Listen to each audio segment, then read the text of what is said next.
como eu sempre digo, um pedaço de pão. O Senhor colocou no meu coração essa palavra e eu quero trazê-la aos irmãos. Eu poucas vezes falei nesse texto, mas hoje eu quero falar nele. Marcos capítulo 4, versículo de número 35. Diz assim o texto bíblico: E naquele dia, sendo já tarde, disse-lhes: Passemos para outra margem. E eles, deixando a multidão, o levaram consigo, assim como estava no barco. E havia também com eles outros barquinhos. Levantou-se grande temporal de vento e subiam as ondas por cima do barco, de maneira que já se enchia de água. E ele estava na polpa, dormindo sobre uma almofada.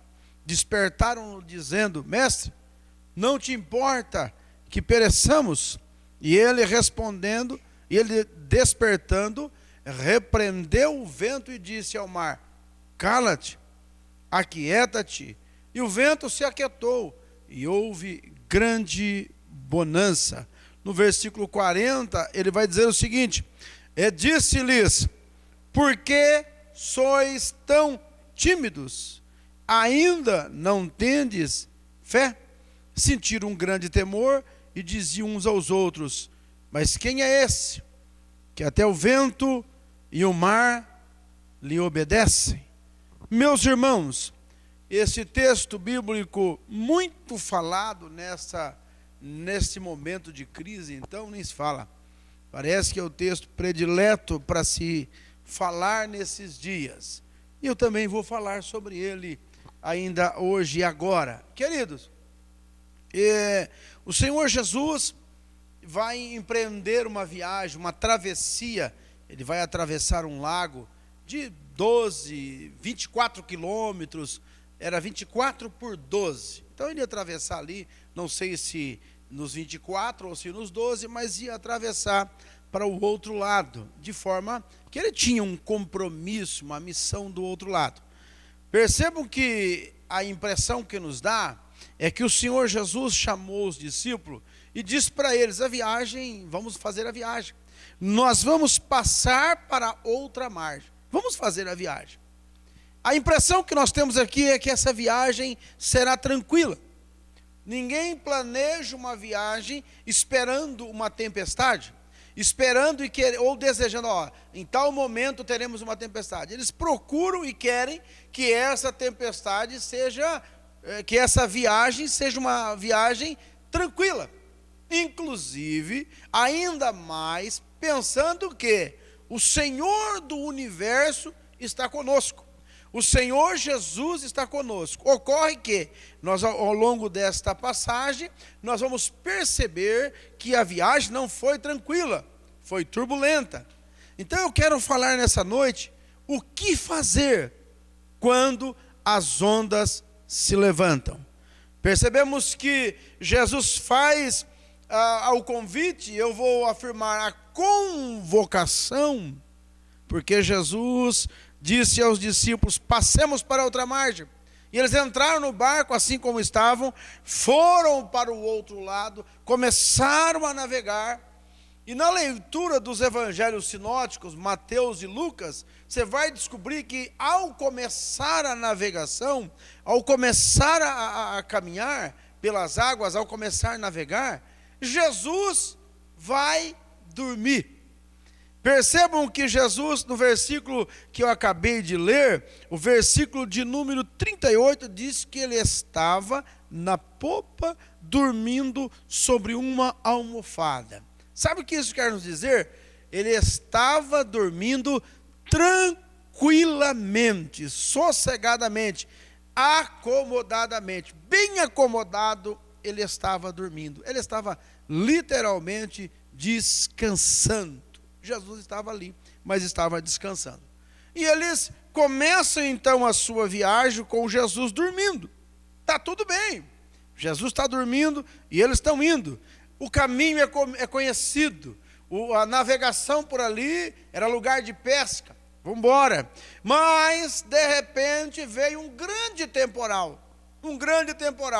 E nesse grande temporal, a Bíblia diz que as ondas, olhe bem, que a Bíblia que está dizendo, e levantou-se um grande temporal. não era um vento comum, foi um vento acima do que eles estavam acostumados, era um vento acima do que era normal para eles, e aquele vento veio e trouxe grandes problemas. Por quê? Além do vento ser um grande temporal, subiam as ondas por cima do barco. Gente, a onda pode ser forte, mas enquanto ela está batendo no casco do navio, no casco do barco, ele está se levantando, ele passando por cima das ondas, ele vai indo. A viagem não é tão cômoda, mas dá para ir. Mas o problema é que a altura do barco já não era suficiente, a onda estava caindo lá dentro. Então isso trazia e trouxe um certo dissabor aos viajantes. Todavia, Jesus continuava dormindo. E eles, então, têm uma decisão. Qual foi a decisão deles? Diante de toda aquela turbulência, diante de todo aquele problema, no versículo 38, eles resolvem despertar Jesus do sono. Resolvem acordar Jesus. E a maneira como eles vão acordar Jesus é que me chama um pouco a atenção. Porque eles chegam em Jesus, balança Jesus, chacoalha ele e diz: ei, o senhor não se importa? A gente está perecendo. É claro que o tom não era como o meu aqui, porque o tom aqui é de desespero, é de alguém que está apavorado totalmente. Ele vai e acorda Jesus. Jesus se levantou, acalmou a tempestade, mandou o vento se aquietar, mandou o mar se aquietar, mas olhou para eles e disse para eles, tímidos: vocês ainda não têm fé. Então, o que é que Jesus esperava deles? E o que Jesus espera de nós? O que Jesus espera de mim e de você? Porque, meus irmãos, nós entendemos que nós temos que nos colocar nessa viagem. Nós temos que nos colocar aqui dentro dessa viagem. E Jesus convida os seus discípulos, aqueles que o seguem, a fazer uma viagem. Com a gente também é assim. Nós resolvemos caminhar com Cristo. Resolvemos caminhar com Jesus. Um dia tomamos essa decisão. E tudo que nós queríamos, eu queria, você queria, tudo que nós queríamos é que fosse uma viagem tranquila, sossegada.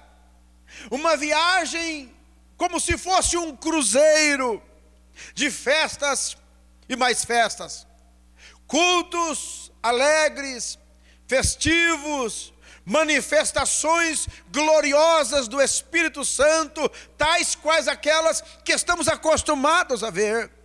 É um irmão que se alegra, é um triste que se levanta na alegria do Espírito, é um caído que Deus levanta, é aquele que estava perdido e Deus o encontra e o traz de volta, é aquele que não valia nada, Deus coloca o seu precioso tesouro nesse vaso de barro e ele passa a ter valor para Deus. É isso que nós queríamos. Todos nós, quando empreendemos uma viagem, nós queremos que essa viagem seja tranquila. Quem aqui, quando vai casar, lá na hora de assinar os papéis do casamento, já diz assim, então quando a gente for largar, isso não existe. Na hora em que a pessoa vai para o casamento, a ideia dela, isso aqui é eterno, isso aqui é para sempre. Muitas vezes os votos são sinceros, até que a morte os separe, mas os dias se passam, e a tempestade se levanta, o problema chega, e o casamento é abalado. Às vezes a gente planeja fazer qualquer negócio na vida. Você já imaginou se as pessoas que montaram uma loja no começo desse ano, com expectativa de vender, com expectativa de fazer um faturamento alto e mais alto a cada mês. Imagine se na mente dele passava o tal do coronavírus, a pandemia, fechar, lockdown. Não, isso não passava na mente deles, mas aconteceu. E agora, aquilo que era um projeto tão lindo, um projeto de prosperidade, acabou com lojas fechadas e vazias. Hoje eu passei num lugar onde tem muitas lojas, e eu realmente fiquei assombrado de ver quantas lojas vazias, já não tem mais nada dentro, fechadas as portas. devido ao problema que nós tivemos. Então todos nós, quando começamos a viagem, nós pensamos o seguinte: nós pensamos no sucesso, nós pensamos no triunfo, em chegar bem, em fazer bem a viagem, mas essa viagem, ela tem os contratempos, está provado, nós estamos vendo aí. Os exemplos são inúmeros, todos nós temos exemplos grandiosíssimos aí de problemas levantados nessa circunstância. E quando nós percebemos é que as tempestades que vêm geralmente são maiores do que nós. E é engraçado que elas não avisam. A pandemia chegou e não falou para ninguém. Porque se nós soubéssemos, nos prepararíamos, tomaríamos algumas precauções. Quem sabe mudávamos o ramo do nosso negócio, quem sabe a gente, mas não avisa, a tempestade chega sem avisar. Eu vi algumas pessoas estavam preparadas, num lugar onde havia o casamento, eles se prepararam para o casamento. O casal de noivos pensou no bolo, na bebida. O casal pensou em tudo que eles iam fazer, nos convidados, na decoração, pensou em tudo, só não pensaram que naquele dia a exibição, a chegada da noiva não seria triunfante, seria aterrorizante, porque aquele helicóptero caiu, era tão chique, tão maravilhoso, mas caiu, matou a noiva, matou o noivo, que coisa terrível. Não avisou ninguém, ela chega de repente, ela bate na porta, não, ela arromba a porta e entra para dentro da nossa casa e faz a lágrima cair, faz a tristeza chegar, a desarmonia aparece no nosso meio, coisa que não era para aparecer. Diante disso, meus irmãos, diante disso nós temos que entender, ninguém está isento. Pastor, acho que é porque agora eu sou crente. Eu não sei. Existem pessoas que vivem numa bolha. Porque se nós lermos o texto direitinho aqui, nós vamos descobrir lá no versículo 36, que deixando a multidão, eles foram com Jesus, mas havia com eles outros barquinhos. Hoje, como bem disse nosso irmão Natal aqui antes de mim, não tem rico, não tem pobre, não tem fraco, não tem forte, não tem esse, não tem aquele, não tem crente, não tem não crente. Todos estão debaixo da mesma pandemia. Todos estão correndo o mesmo risco de contrair o vírus, de ter que passar os sintomas, ou de ter que ir para o hospital, de ter que enfrentar o problema. Todos estão debaixo da mesma circunstância, mas nós temos uma diferença, e é aqui que eu quero falar com você. Nós temos uma diferença, e nós não podemos esquecer dessa diferença. Os outros barquinhos não tinham Jesus, mas o nosso tem, o meu tem, e o seu tem. Então nós precisamos entender que o problema vem para todo mundo. A diferença é que quem tem Jesus, quem sabe que está com Ele, passa o problema diferente. Preste atenção comigo. A tempestade vem de repente, não avisa ninguém. A tempestade vem para todo mundo. É para todos, ninguém está isento. Pastor, mas e se eu for fiel? Vem também. E se eu for infiel? Vem também. Não depende do que você é. Infelizmente, a tempestade vem. Lá no livro, na carta de Paulo aos Efésios, lá no capítulo 6, Paulo vai orientar que a gente tem que se revestir da armadura de Deus, porque vai chegar o dia mau. E quando Paulo diz isso, ele diz assim, irmão, se prepare, ore, consagre a sua vida, busque a Deus, porque o dia mau vai chegar. E agora nesse momento, existem pessoas que estão testificando do outro lado comigo, vai chegar não, aqui já chegou, o outro está dizendo aqui chegou e já passou, mas pode ser que você ainda vá receber o dia mau como um presente de grego na sua vida, mas ele chega. A verdade é que ele chega. A verdade é que tem um momento na nossa vida que tudo vai dar errado. Tem um dia que a gente conta isso, e diz assim, olha, realmente Deus é fiel, Deus é bom. Porque a gente consegue ver a bondade de Deus quando tudo está dando certo. A gente consegue ver que Deus é bom quando as coisas estão certas. Quando eu consegui pagar minhas contas, quando eu consegui comprar até mais do que eu aí eu acho que Deus é bom. Mas quando acontece isso, a gente fica meio preocupado. Será que Deus é bom mesmo? Será que Deus é conosco? Será que Deus está com a gente realmente? Será que Deus está na minha vida? Ô, irmão, preste atenção. A tempestade vem para todo mundo.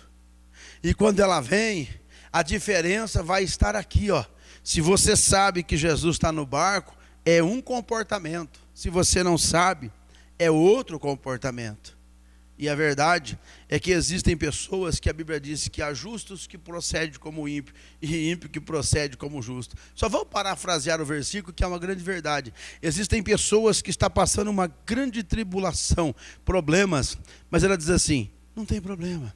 Se Deus quis assim, assim será. E existem outros que, de braços dados com Jesus, está como os discípulos, gritando, desesperado. Meu Deus, está causando até escândalo, com medo, chorando, apavorando todo mundo. Sabe, nessa pandemia é facinho de exemplificar. Existem pessoas que não têm a mesma fé que nós. E muitas vezes você encontra com ele e fala, fica tranquilo. Eu já passei tantas coisas na minha vida e estou de pé até agora. Eu vi uma velha dizendo isso. Eu passei tantas doenças na minha vida e não morri, porque a gente só morre a hora que Deus quer. Agora, existem pessoas que estão em desespero em suas casas com medo da doença.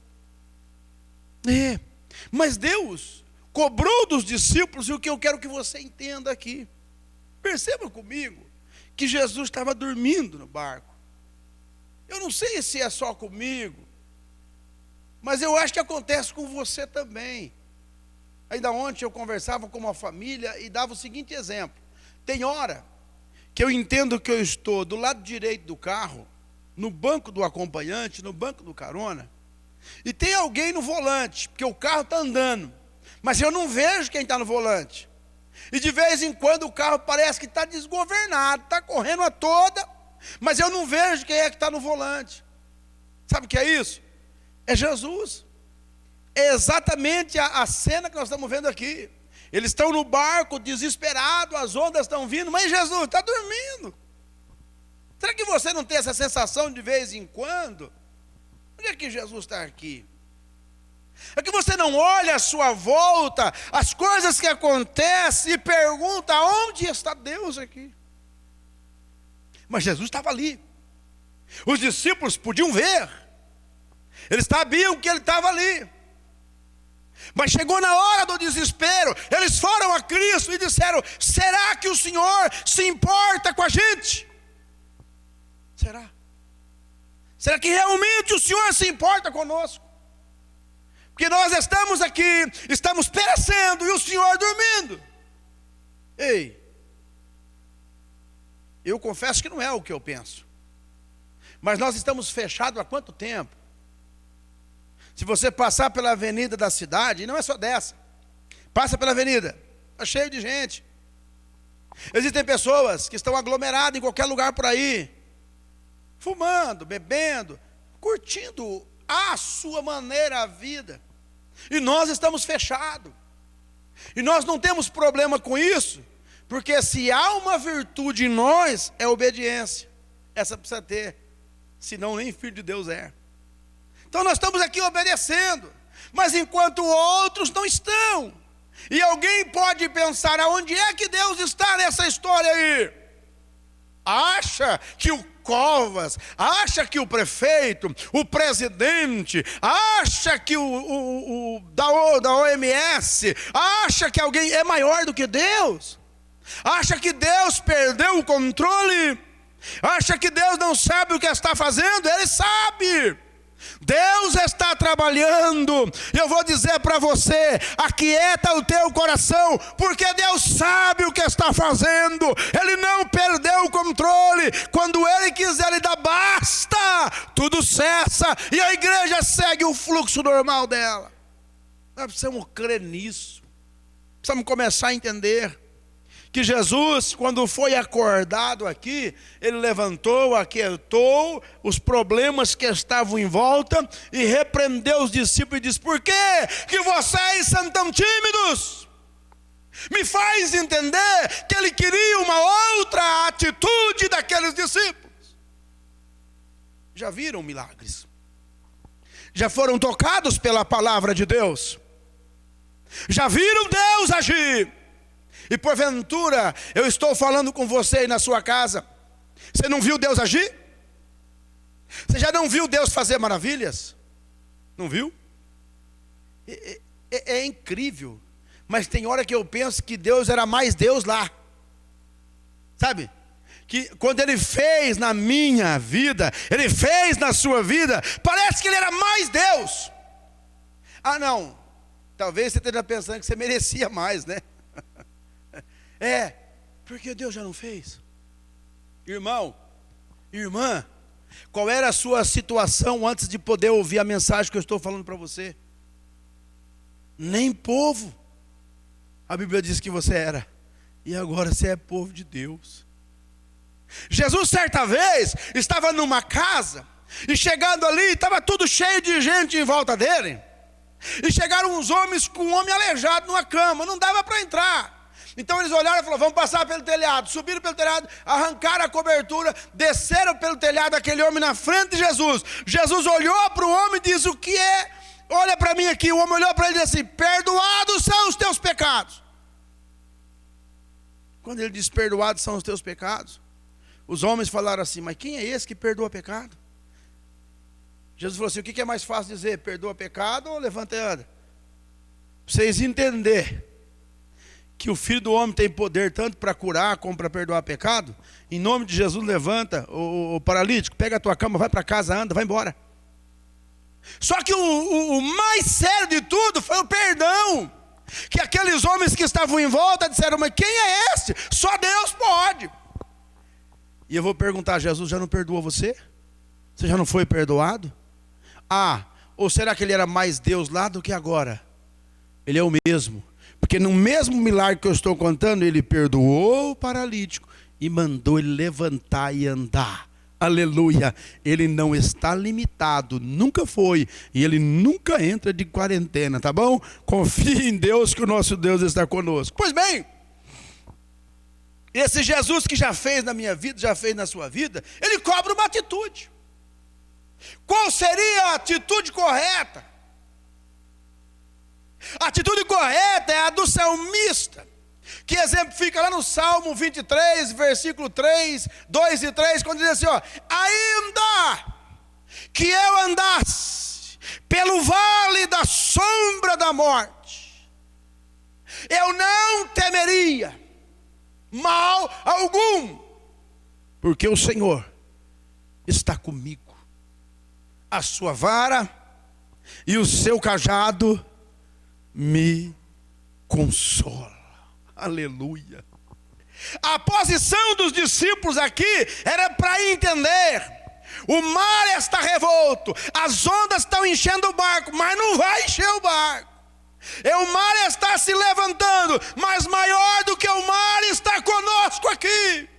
Aleluia. A posição que Deus requer de mim e de você é que confia no Senhor, entrega os seus caminhos a Ele, confia nele e Ele tudo fará. Confia no Senhor. O Salmo 46 vai dizer assim, que o Senhor é o nosso refúgio e fortaleza, socorro bem presente na angústia. Aleluia. É o nosso socorro, é o Senhor. Ele é bem presente na angústia. Guarda o que eu estou dizendo. Quando vem de repente as ondas, quando as ondas levantam de repente, vem também a angústia, mas Ele está junto. Ele é o socorro bem presente na angústia. Sabe o que Ele quer dizer? Que na angústia Ele não falta. Se você está com angústia, Ele está aí, o Senhor está contigo. Entenda, Deus está conosco, aleluia. Que o Senhor queria que eles entendessem é que eles deveriam confiar. A atitude deles deveria ser de confiança, de entender que o que está conosco é maior do que tudo isso. Foi Ele que fez o mar, Ele que fez a terra, foi Ele que fez o vento. Eu fico pensando, quando Jesus disse: mar, aquieta. O vento, sossega. Ele queria parar o mar e o vento. Era uma tempestade. O vento balançava as ondas. Imagine que as águas não balançavam sozinha. Era o vento que balançava as águas. Então o vento ouve a voz. Imagine comigo. O vento dizendo: alguém mandou a gente parar. O vento olha para si mesmo e diz: não é alguém não. Foi quem nos criou. É o Criador de toda a terra. A água se aquieta e olha para o vento. Você parou por quê? Porque o nosso dono mandou, aleluia. E era isso que os discípulos não estavam vendo. Ô meu irmão, é isso que você não está vendo, é isso que você não está entendendo. O Senhor está conosco, aleluia. E sabe por que Ele está conosco? Porque Ele quer. Porque agora nós somos filhos de Deus. Ele quer estar conosco. Não, pastor, mas não é porque eu... Não. Não é porque eu tomei a decisão. Não, é porque Ele quer. E sabe o que acontece? Preste atenção. Se lhe faltar fé... pastor, agora complicou, hein? Se lhe faltar fé para crer que Ele está contigo. Porque quando as coisas apertam, a gente tem uma dificuldade de entender que Deus está conosco. Mas Ele está. Por isso você está me ouvindo agora. Por isso que as ondas não te engoliram ainda. Por isso que você não foi destruído ainda, é por causa dele. Ele está conosco.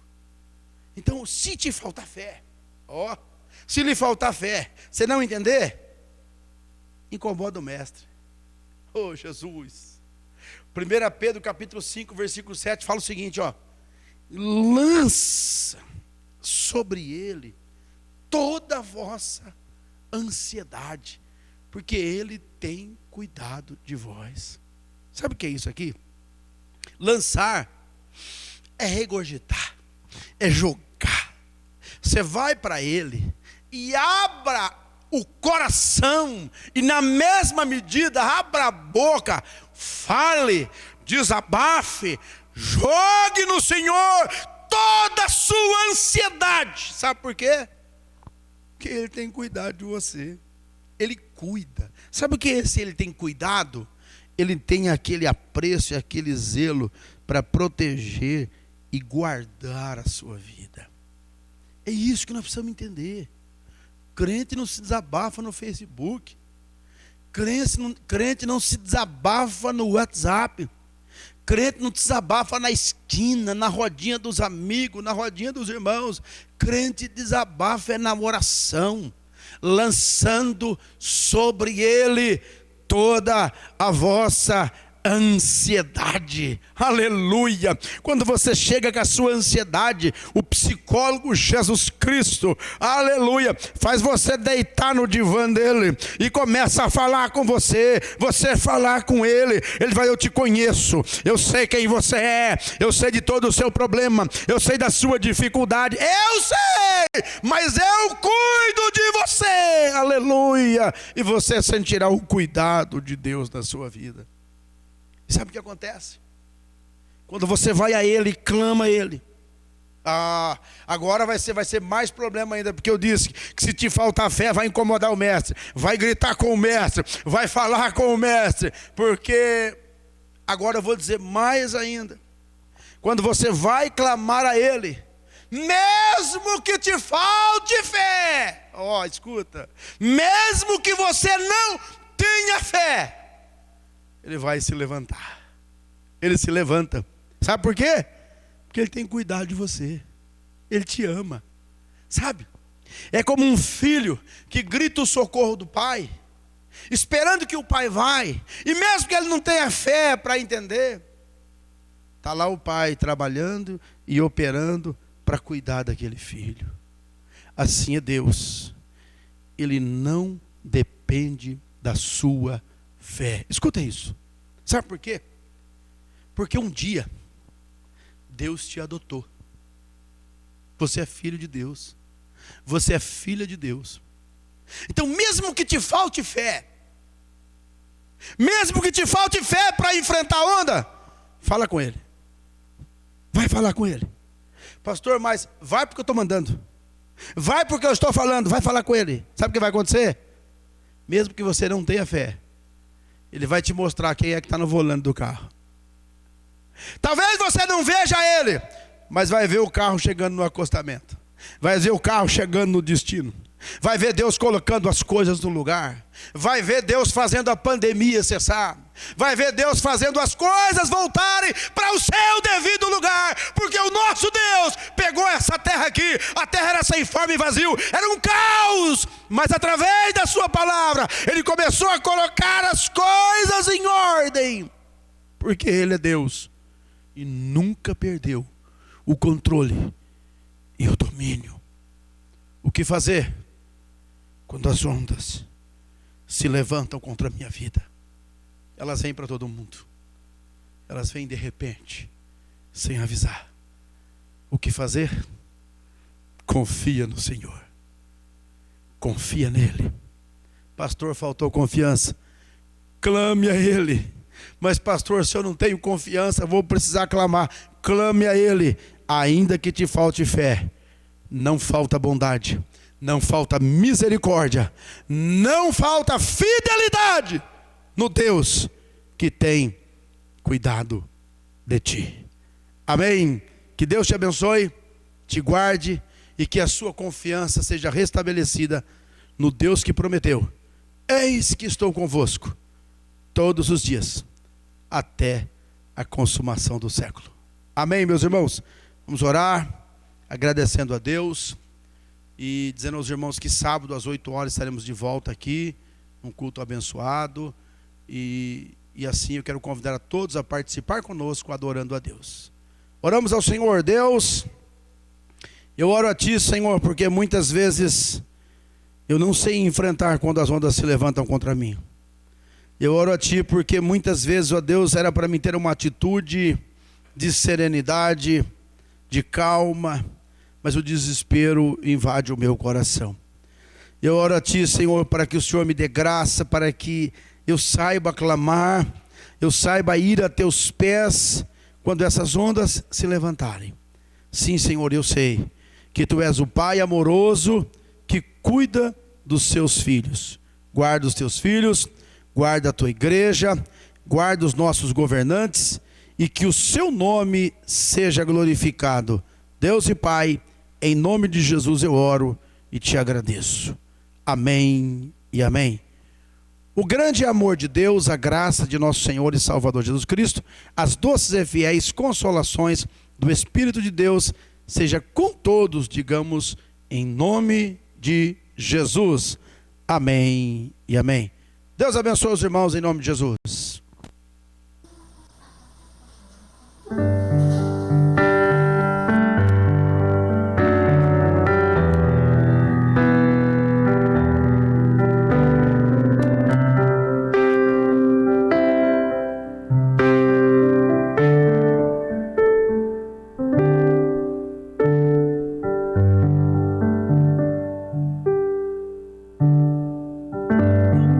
Seja tanta coisa, sou um grão de areia na imensidão, mas cabe quase o mundo inteiro no meu peito. Carrego todas as memórias, todos os sabores que daqui provei. Levo comigo os abraços que ganhei. Mas se tiver que definir em uma só palavra, resumir a minha história numa só canção, se dessa vida eu levasse um só nome, Ele é Cristo. Tudo que eu vivi, todos os amores, terras que pisei, amigos que ganhei, não nada é melhor, não nada me falta, eu encontrei meu Cristo. Tudo que eu vivi, todos os castelos, tudo que alcancei, tudo que eu nem sei, nada é melhor, não quero mais nada, eu encontrei o meu Jesus.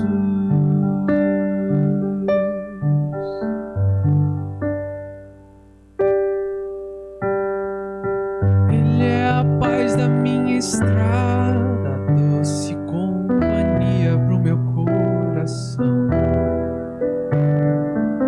o ombro amigo onde despejo minhas mágoas, o meu sorriso mais sincero, esperança a cada novo amanhecer, o amor seguro que ninguém pode roubar, que minha boca esteja cheia da sua palavra, seja o tema incansável da minha canção, que minha vida só aponte esse nome, Cristo. Tudo que eu vivi, todos os amores, terras que pisei, amigos que ganhei, não nada é melhor, não nada me falta, eu encontrei meu Cristo. Tudo que eu vivi, todos os castelos, tudo que alcancei, tudo que eu nem sei, nada é melhor, não nada me falta, eu encontrei o meu